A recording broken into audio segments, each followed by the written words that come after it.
there's another technique I want to show you, and this doesn't have to do with the distribution. It has to do with using a standard terrain and getting the same or close to the amount of detail from a procedural terrain.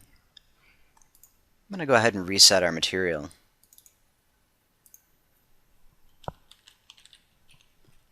Call this landscape underscore bump. Now, if we render this out, what we can see is a really bad looking terrain.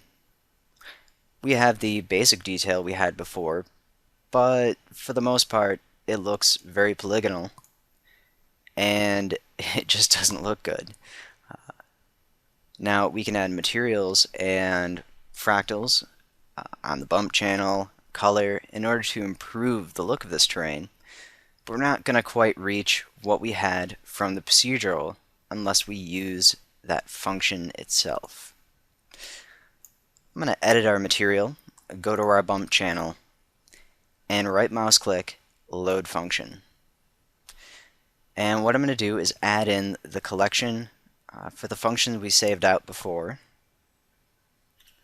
And anytime you're loading in a collection for a specific part of the program, what I did and what you can do is just select the main content directory, which I have called project content, and it'll automatically pull out the correct functions and display only those within the collection. So if you're loading in color maps, it'll automatically pull out the color maps. If you're loading in objects or materials, it'll automatically pull those folders out and add them, but have them as part of the, in this case, the project content folder. So now I have the landscape and the function. I'm going to load it into the bump. Take a look. We have our bump channel. We also have these custom dependencies that I'm going to delete because we do not need them. And now this is going to generate our bump. If we take a look at it right now, it's not going to look very impressive because we need to increase our bump detail in order to really see what's going on. Let's go back into the material and increase our depth up to 10. Go ahead and render that out. And now we can see it is taking a little bit longer to render because of the fractal, but we're also getting a really nice looking terrain out of this. And most of the features are matching up to the areas we had before.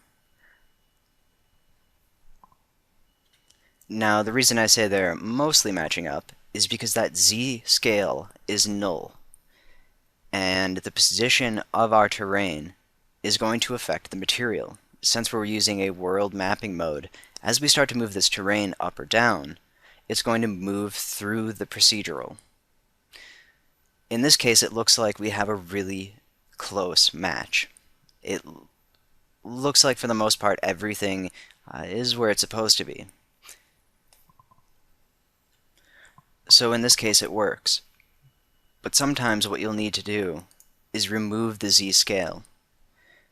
And in order to do that, and this is something you would typically do while you still had the procedural terrain active and with the function in there, because this can modify the overall shape of your terrain, and it's something you would do ahead of time.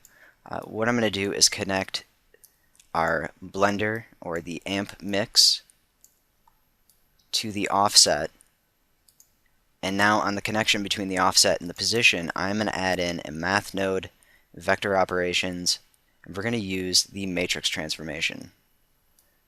Connect these links, and under Z on line 3, I'm going to set that to 0, which is going to remove all of the Z scale from the fractal.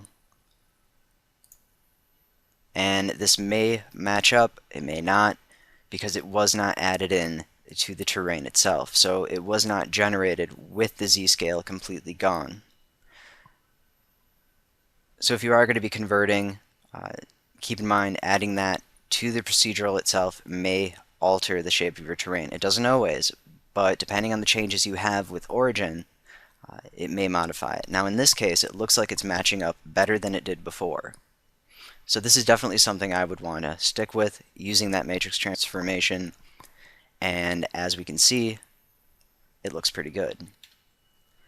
One thing to keep in mind is, although this technique looks good from far away, if we were to zoom the camera in closer, we're really going to see part of the standard terrain and the drawbacks of the standard terrain, and the fact that there just isn't enough detail. That's also going to affect the ecosystem population, where it may not dip down in some of the lower bump areas. This method also removes some of the roughness from our terrain. So if we wanted to make this look as crisp as the procedural terrain, what we can do is go into each fractal and just slightly increase the roughness amount, which will really bring out these details. But for the most part, you can see that this can be extremely useful for using a procedural terrain to design your landscape, and then still being able to use that procedural as part of the material, but not have to generate all of the polygon detail if you're going to be farther away from the terrain. Like I said, if we were to move in closer to this terrain, we're going to run into some issues, primarily with shadows. Go to your sunlight and add a softness amount, and that will remove those harsh polygonal shadow shapes. Another thing you can do is edit the object, go to the Erode tab, and if we take a look, we can see those polygons and some of the errors showing up, or the issues we're going to run into. If we increase our rock hardness, add a little bit of diffusive erosion, it's also going to smooth out the terrain, but since most of our detail is coming from the fractal itself, we don't need to worry about losing a lot of the detail. This is something you'll want to plan out ahead of time if you're going to be using this method. Like I said, if you're going to be moving close to the terrain, this is not a good method unless you have the terrain resolution really cranked up a lot higher. But I did want to show this because it is a technique I've been kind of playing around with, and I've got some pretty interesting looking terrains, very highly detailed and rendering very quickly. As we can see, this is rendered extremely quick compared to the procedural, which would only now probably just start rendering, and it would still be processing the overall polygon amount. And this is another reason why I kept the bump channels open on all of our materials and was only using the color. Because even if we have an area of the scene we're going to be zooming in closer to, that doesn't mean we need to have the entire terrain with this much detail. So we could use this method for farther away terrains and really break down the scene, and then use a procedural for the close-ups. But now we're going to be moving on back to our ecosystem population. And we're going to start taking a look and deciding our scale that we need for our ecosystem, and starting to plan out some population zones.